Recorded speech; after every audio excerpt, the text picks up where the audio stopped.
equipment to our response to help pick up and haul snow and ice off of DC streets. We have used one collection point at this point, RFK. We're using UMC, and we will have a Northwest location finalized this weekend. We're happy to report, optimistic, I say that in muted tones because we're following the forecast very carefully. But at this point, right now, today, it looks like the storm that is brewing has a very low probability of hitting us. But again, we continue to watch the weather and the forecast. It also looks like temperatures will improve on Monday and Tuesday, so we will begin to see temperatures slightly above freezing. So the sunlight combined with above freezing temperatures will help us knock out any trouble spots that we still have early next week. I want to provide an update on trash collection. Our teams, as I think I mentioned the last time we were together, we had a focus on our city cans. Those are the street litter cans that you see mostly in high pedestrian areas. Those cans are usually emptied once per 24 hours. We are now emptying them in twice in a 24-hour period. Our teams made incredible progress overnight in clearing cans that were filled with trash, and they will continue to work on those twice daily pickups throughout the weekend. Moreover, for residential trash, we are beginning our residential trash collection this weekend. And so I'm going to tell you our plan for Saturday and Sunday. Sunday evening, we think we will have enough information to be able to talk about the rest of the week. So if your household normally gets a front side collection, there are two. Some people get their trash picked up from the front of the house. Some people get their trash picked up from the back. I'm talking about front side collection right now. If your household normally gets front side collection, we will begin to pick up your trash tomorrow. That includes trash and recycling. And until we are caught up with trash, we will be commingling trash and recycling. So bring out your trash and recycling if you get picked up in the front on Monday. Beginning tomorrow, we will start to pick up your trash. So please do that and have it out by 6 a.m. And for the, as I mentioned, if your household normally gets Tuesday front side collection, have it out by 6 a.m. on Sunday. So in short, this weekend, we want to do the front side collections for Monday and Tuesday. So starting today, we are also bringing on some additional equipment that will allow our sanitation workers to get to trash in alleys. These pathways will allow our collection teams to walk into alleys, and we will prioritize, starting this weekend, clearing pathways for the alley side collection for Monday and Tuesday collections. So the goal is that by Monday we can resume regular collections for alleys and front side. And I say that with a big caveat because we're going to see the progress we make this weekend and be able to provide, informed with that information, provide an update on Sunday. So the final update is that as we get additional personnel, and some National Guard personnel have been approved to work with us, and we will be giving them some assignments related to clearing pathways for pedestrians to get to and from buses. So I want to thank the Guardsmen and women who will be working on this assignment. So we are also urging our residents to take advantage of the sunlight and the increased temperatures next week to clear their sidewalks and walkways. And if you don't have that equipment, I urge you to really work together in your neighborhood to borrow from a neighbor, to hire a neighborhood kid and get those sidewalks cleared. We will be beginning our sidewalk, I call it education, next week. That's another way of saying sidewalk requirements will be enforced beginning on Monday. We will have to announce a little bit later some pickup points. We're going to try to have a western, central, and eastern location for neighbors to go and pick up some salt that DPW will also make available that can help you in that process. We are also just very happy with our partners that have helped, including our DC bids, including all of our hospitality partners, and all of our education partners and transportation partners. So with that, I'm going to call on the following directors to provide a report on their areas, and then we'll be able to take a few questions. So first, you'll hear from DPW, Director Crispino. Then you'll hear from DGS, Director Hunter. You'll hear from DDOT, Director Kirschbaum, and from DEMPED, Deputy Mayor Albert. Crispino, there you go. Thank you, Mayor. We continue to have operations running across the district to address the snow that we received over the past weekend. At this point, we have really started to focus on making sure that we're getting those areas that are still remaining a bit problematic in terms of residents being able to traverse the roadways. We are highly focused on the roads that either didn't receive a pass or may have gotten a pass early on in the storm and still really remain in rough shape. We are taking the input that we're getting from 311 residents, ANCs, council members, and the like, and we're incorporating it into our process of applying machinery and personnel to those areas to get residents the relief that they've been asking for. And I'm pleased to report that while it's not perfect, we are making good progress. The roads are becoming more navigable, and every day the number of streets that we need to get to is going down. I'm not saying that we are stopping the process. DPW will continue to work on the roadways with the support of the mayor and the sister agencies behind me. We do have multiple crews out picking up snow from some of the areas of the district to take to holding areas, as the mayor has indicated, so that the roadways are opened up, pedestrians can get through the city core, businesses are open, and we can start to resume normal operations. In that regard, as the mayor has indicated, we are going to commence an operation that we haven't tried before, and we are going to open up the alleyways so that our employees can access and start to pull the cans to the trucks in order to get collections back on a normal schedule.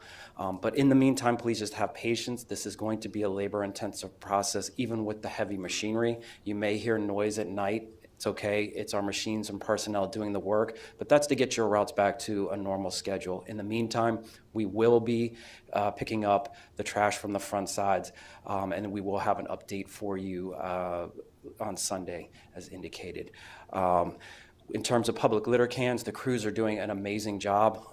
We're on the second shift already, and at this point, we're getting feedback that there is a noticeable difference in the amount of trash that had been deposited around the public litter cans. And we will continue to run the double shift pickup until we start to get a handle on the residential trash pickup. With that, I will turn it over to my colleague, Delano Hunter. Thank you. Good afternoon. Excuse me. Good afternoon again. My name is Delano Hunter, and I serve as the Director of the DC Department of General Services. And I'd like to thank the Mayor for her support and my colleagues for their partnership and collaboration. At DGS, our purview is the nearly 500 government-owned facilities, including approximately 130 DC public schools. And we have cleared 100% of our properties, primary and secondary entrances, ADA entrances, and also parking lots. We'll continue to sometimes service those over the weekend, including widening paths and doing additional passes and salting those facilities. Our focus at this point is really dealing with the extremely cold temperatures. We've had a number of pipe breaks in our government facilities that we've been able to resolve and remediate. And then also we have had challenges with HVAC systems and boilers. I'm proud to report we have not had to close any schools. We have not had to close any of our shelter facilities, our first responder facilities. We've been able to get those facilities up and running again or install contingencies. So that work will continue throughout the weekend. We'll be doing around-the-clock checks on these facilities. And also we are now removing ice actually from our rooftops so we can service rooftop equipment. And again, that work will continue throughout the weekend and into next week until we get some relief from these extreme temperatures. So with that, I'll now turn it over to DDOT Director Sharon Kirschbaum. Thanks, Director Hunter. Just to add on a little bit, the DC Snow Team is really a partnership between Department of Public Works and DDOT in terms of clearing the roads. And anyone who has witnessed it, it is incredibly laborious. This storm is different than any we've seen for decades. Normally, after day 2 or 3, we get some sun and warming, but the snow is going nowhere. So we have shifted into a hauling operation right now. We have the snow getting hauled throughout downtown, all of the freeways. We've completed 695, 395. We're starting on 295. And it's critical that we clear snow from the freeways because as it moves and takes up partial lanes, people are moving quickly and they don't see the amount of snow, it can really be catastrophic. So that's been a really dedicated area of focus for us. And then we've been taking care of the other major arterials. It is Georgia Avenue, 16th Street, Connecticut and Wisconsin, from the city center all the way up to the Maryland line. You're going to see those large caravans probably for the next 4 days, 5 days. We've already filled up RFK with snow. We've now moved operations to UMC. And then great progress on our bus shelters. We've probably finished about almost 75–80% of clearing the bus shelters. We usually use snow blowers. We are using ice picks to remove it. So again, much slower going, and we're getting close to 500 bus stops. That also is laborious. Finally, our bike lanes, we've been targeting some priority lanes. We'll probably have a map early next week to show you which ones are open. That has been a dedicated team of both staff and some contractors, but incredibly challenging work. So just shout out to DPW and DDOT Snow Team. They have been working around the clock, and it has been grueling. Thanks for your patience. I'm going to turn it over to DEMPED Nina Albert. Thank you so much. Our streets are open, our schools are open, our public facilities are open, and I'm here to remind you that our businesses are open. I just want to start also with thanking our business improvement districts and our business owners who, like our residents, are out there cleaning up sidewalks, making sure that the area is passable and that patrons who are getting a little bit of cabin fever probably at this stage can get out, and maybe you're even getting a little low on groceries and want to make another run. So I just want to make a couple announcements. The first is that the Restaurant Association of Metropolitan Washington has officially extended Winter Restaurant Week. And so that's going to be open through next Sunday, February 8th. There are 252 DC restaurants that are participating, and there are 25 new restaurants that haven't participated before that are in that mix. So like you might be a little tired of cooking, time to get out and participate in what might be an extremely good deal and support local DC businesses. Also, last night, the Wizards hosted the Milwaukee Bucks at Capital One Arena. They had an in-game attendance of 16,000 people, which is higher than their season average. Tonight, we expect another great turnout, and we welcome LeBron James and the Lakers to D.C.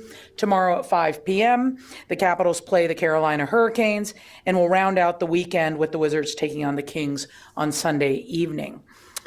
One of our favorite DC traditions is the DC Auto Show, which is running through this Sunday at the Convention Center. Several thousand attendees have come through already, and the final weekend is typically where we see the greatest footfall in attendance. So encourage people, if you've got kids that want to run around a little bit and check out the DC Auto Show. I think that it's a good opportunity for the whole family to be together inside and burn off a little steam. We also have had several signature events in our conference and convention space. This week, DC hosted the U.S. Conference of Mayors for the whole week. We also had the National Association of Secretaries of State Conference and the DC Higher Education Consortium for Special Education Winter Summit. So our hotels are booked this weekend, and we want to make sure that we continue to show those folks who are visiting DC, even among this very chilly week, a great time and why DC is the greatest city in the world. A couple more things and then I'll wrap up, Mayor. We want to encourage people to come downtown because we have a climate-controlled ice skating rink at the National Building Museum. Mayor Bowser launched this last year for the first time, and it's our second week, and it'll be running for 2 weekends in a row. Again, great family fun activity. And our theaters are hosting shows throughout the weekend. The Shakespeare Theater is hosting Paranormal Activity. The National Theater is hosting Clue. And the Warner Theater is hosting the Alvin Ailey American Dance Theater. So I'll just end with, again, a thank you to our businesses, to our residents who are getting out, and also, of course, to our government workers and partners who are continuing to do the hard work to make the city open for everybody. Thank you. Thank you. Okay, it's a great update. Any questions? Yes. Mayor,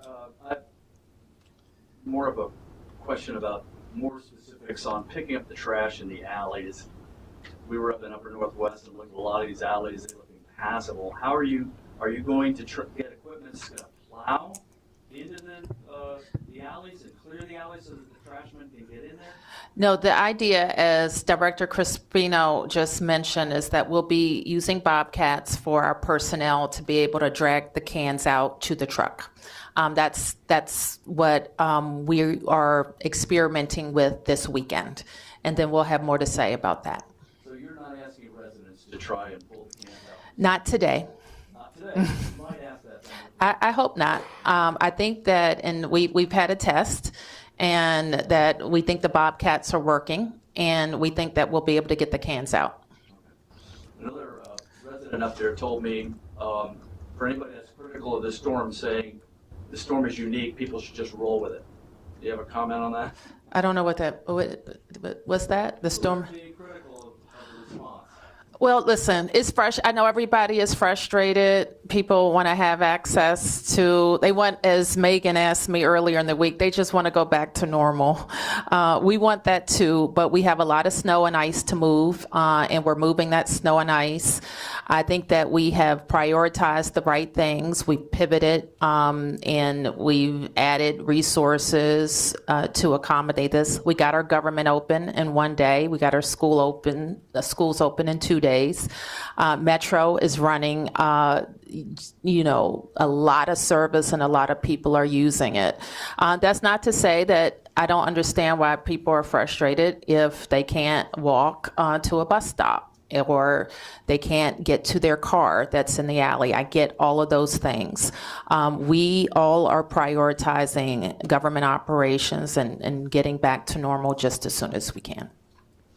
Yes. I was going to ask another question about the school issues with the HVAC system. Sure. It sounds like you guys are working on that, but can you offer any more detail about how students have been impacted at those schools? Like, have any students not been able to come or had to be accommodated in other ways? What has been the- Well, we haven't. I think I'll ask Delano to come up and tell you, if you want, about each instance. But we haven't had to close any schools. In some cases, we brought in temporary heaters. In other cases, children may have moved to classrooms that weren't impacted. But let me ask Delano to say a bit more. Sure. To the mayor's point, we have a playbook, and typically what we do when a school goes down, the first priority is to get that unit back up and running. And in many instances, like Ron, Brown, and Dale, we were able to do just that. Then in some instances where there may need to be extensive repairs, we focus on contingencies. Contingencies mostly include like hanging heaters that are sort of industrial strength. So we'll do a heavy up to ensure that the electrical system can handle that load, and we'll install those contingencies. Then in some instances, what they'll do is they will have to shift to different classrooms within said building. So again, I know it's an inconvenience for teachers and students, but again, just want to let folks know we're working around the clock. The focus over the weekend, again, will be clearing ice from rooftops, around the clock checks, and we have a team that's working nearly 24 hours to ensure that schools can meet those expectations. Again, at 130 schools, we may have had issues at 4 or 5. That means that 120 plus are working in a good working order. Thank you. Two questions. First, I know that you guys mentioned, obviously, you're not going to plow the alleyways to get the trash. But for people that maybe they have their cars back there, they can't get out of the alleys because they're not plowed. 311 says it's not the city responsibility. The landlords are saying it's not theirs. Like, where do you direct them to go to get that taken care of or help? And can you talk about the volume of calls coming into 311 right now? Does anybody have that? 311 calls? I don't know. I may have to get back to you on that. And then I'm not quite sure what your question is. We don't dig out cars. Let me just be clear. The city does not dig out cars. Yeah, so the back alleys, I know obviously you said you're not going to dig them out to get trash, but if they're covered and people have cars back there, like, is that? We're going to get the trash. We are. Yep. Mayor, you've been through several of these type of storms, and you stated. I've never been through this type of storm. That's what I was gonna say, but you said this is unusual in that it's been so cold, and we haven't had any melting, haven't had any real decay of the snow. What letter grade would you give you and your team based on the job they've done over the last 4 or 5 days, including also being ready for this? Well, I think I'll let all of you give out the grades, and I know you're harsh graders. I will tell you the things that we measure ourselves by: keeping people safe and getting open. And our job is to make sure that this government can serve its residents. And so we have to get the government open. We have to make sure that people can do business, go to restaurants, that we can host big events, so we can run our mass transit system. And so we've been able to do those things. And I think, we're the heart of the region, so I think people expect that we'll be doing them first, and I think we are. And so on those two measures, I think that my team is dealing with the context of this storm and knocking it out, really knocking out our plan each day. And sometimes that plan changes, and we have to change with it. This is what's different when I say I haven't seen a storm like this, and I'll have to go through somebody will remind me that there was a storm, but I haven't seen 10 hours of ice rain. Is that how long it was? It was like just raining ice. And so we have, in terms of preparation, I'm going to ask the city administrator to talk to you about the prep work, and ask DPW to talk to how we prepared in terms of personnel, how we prepared in terms of equipment, treating roadways and such. Getting additional equipment. The reason why we've been able to add additional equipment quickly is because we pre-positioned some of that. So I think our preparation was good. We'll always look for ways to do things faster and better. But Kevin, you want to talk a little bit more about prep? As a little context, I've personally worked virtually every major storm in the city since 2002, and this is for me probably the most challenging storm I've seen. We've seen more accumulation in the past, but you haven't had that thick layer of 2 inches of ice that rests on top of snow. You also haven't seen temperatures stay low. Typically it goes up. The snow may be 2 feet in 2016 and 2009, but the sun starts to melt it. It's soft. So for this storm, we needed to get salt on the roads and brine on the roads. That helps what's on the road stay soft. So if you're a resident, you notice how hard the sidewalk is. You step on the street, even if you have this layer of slush, typically your foot goes through it. It's not ice on the road. So that is the benefit, actually, of the amount of brining and salting we do before the storm starts. Every storm then becomes a matter of how much equipment you have, is the right equipment, and you have the personnel and management oversight to be able to make sure equipment is used optimally. So we position typically about 260, 250 city plows with drivers. In this case, we pulled in about 130 additional plows from contractors outside the city. For a storm of this size, it covers both the southeast, the mid-Atlantic, and the northwest, so we can't pull from supply chains elsewhere because everyone is dealing with the same storm. In 2016, we pulled from supply chains in upper New York and in the middle of Massachusetts because that storm missed those parts of the country. There was snow equipment that was not being used we could pull into the contract. So having 130 plows is really remarkable given the competition for limited equipment. Then we have people after the plowing starts, the storm is done, who have to really make sure we're optimizing our equipment. So what we do is we send out people, literally humans, that will look at every block segment in the city and label it a certain level of basically navigability for a car. Because we always want to make sure once we clear the major roads and highways that our large equipment goes to where it's most needed. And that process happens every day. We have midnight and noon turnovers of shifts, so that information about what roads and block faces needed the most are given to plow drivers so that it attacks the most high need blocks.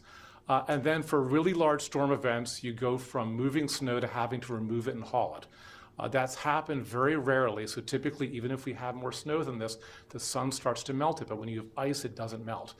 So you see in the downtown core going up the major roads, you see big construction equipment dumping snow into dump trucks. Typically that does not happen in DC. So it becomes a snow moving operation. And then finally, when snow starts to move, you move into trash operation. The reason why the mayor said we are doing something we've never done before, because even in prior storms where we had more accumulation, we are now 5 days after the storm. All of you who've been in alleys, you mentioned it. It's still almost like glittering white with ice. It hasn't melted, it hasn't softened. So we have to go with bobcats, something we didn't even have to do for our 2-foot accumulation storms that I was part of in the past. And basically create a pathway wide enough for people and our super bins to be pulled out. So in 2016 and 2009 and earlier storms, we might have 24 inches, but we never had to plow alleys because it was soft snow, the sun came out. That's what makes this really unique and more of an ice storm as much as a snowstorm. So that's some of the cadence and the rhythm of what we've been doing and why we've had to try things we've never done before, including this weekend, trying to forge paths through alleys to be able to pull trash out so we can serve residents for what is going to be on their mind next week, which is the city removing the trash from the back of their house. So that's a little perspective around preparation and the work we did. Thank you.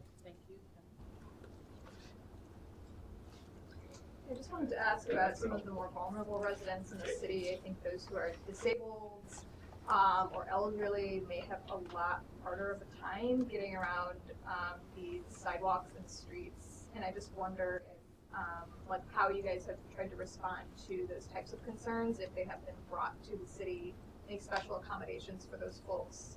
And especially around, it does seem like there's been some work done on the corners, but those just are very treacherous. And so I wonder if there was anything. Well, as we are able to have personnel help with crosswalks, obviously we will try to get to the most used. Yes. Curious about the storm budget responding to something like this, like a crazy storm where you're having to actually move the snow and ice. Is there enough allocated to that budget, or is it just kind of a crazy storm? Well, we regard this as an emergency, and we have contingency funds that allow us to respond. Yep. Mayor, just clarifying on the sidewalk clearing. Are you saying on Monday you're going to start enforcing that, meaning tickets will be given out if people don't clear their sidewalk? I think we are going to start with education, then enforcement. So education, tickets come when? Soon thereafter. Can you be a little more specific? No, I can't, because I have to see like how long all this takes. This is what I envision, reminding people that it's their responsibility, giving them, we'll have the weather conditions will slightly improve. We are making salt available for those who don't have it this weekend. And we're taking some of our personnel who do the education and enforcement who have been on snow, and they'll get back to their normal jobs of education and enforcement. Oh, okay. Yep. Sure. I wonder if you had any chance to further review that disapproval resolution moving through Congress that would have a $600 million impact on the city's financial plan. It looks like they are moving to have a vote next week, and I'd just like to know what you think the impact on the city will be, what your message is to Congress. Well, what we would do, this is not part of the city's budget. It was a bill moved by the Congress, and so we will have our normal budget process to address anything. We don't think the Congress should be interfering in what the council passed. And then also, what do you think about President Trump's idea to have the Indy car race on DC streets? We love it. We absolutely love it. We were briefed by the organizer a few weeks back. We understand that it requires some congressional action because of the route. But we've had some demonstration projects for racing. I think F1 has been to a number of, when was that, where they had that big demonstration on Constitution Avenue? We thought it was going to be a few hundred people, and it was like thousands of people showed up. So there are a lot of race fans in the F1 in particular, and we'll see about what's going to happen with NASCAR. But I think it could attract a lot of visitors to the district, which we think is a good thing. It will obviously have to have a focus on safety and on impact on the roadway. I understand that they are, well, anyway, we'll talk about that part. You would admit, though, Mayor, that there is a certain closing up an area between the Supreme Court to the Lincoln Memorial and then back on the other side. There's a bit of a disruption that goes along with this. I would, and we have parades that, disrupt. We have inaugurations that disrupt, but it's for a few days, and it wouldn't be a long period of time. And getting the setup, the race, and the close down, we would obviously work with the organizers to limit the amount of disruption. I encouraged them not to have to go to the Congress, but I think that's how they were able to make the route work. So it's worth it in terms of the hotel rooms and the extra tax revenue, all the associated things that come in with a big event. We are the sports capital. You like to say that. And because it's true. And it is a reason why all of the major sporting organizations want to be in the district. We have, a very diverse fan base that support a lot. We're going to have, the WWE is also coming this summer, and they've been doing a lot of lead-up events. I think they had an event at Cat 1 that was completely sold out. So we have a very excited, diverse fan base for sports. And I have seen the interest in racing grow in the district over, even over my tenure. So I think it could be, as long as it's done right and with enough time, it can be done right. So I think if it's going to happen, a decision needs to be made. All right. Thank you, everybody.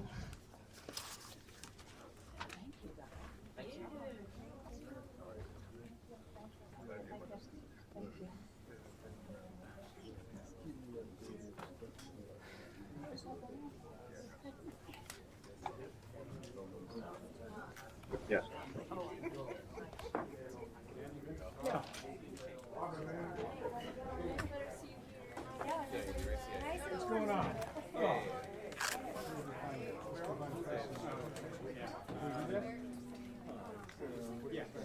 Let me unplug. Let me unplug.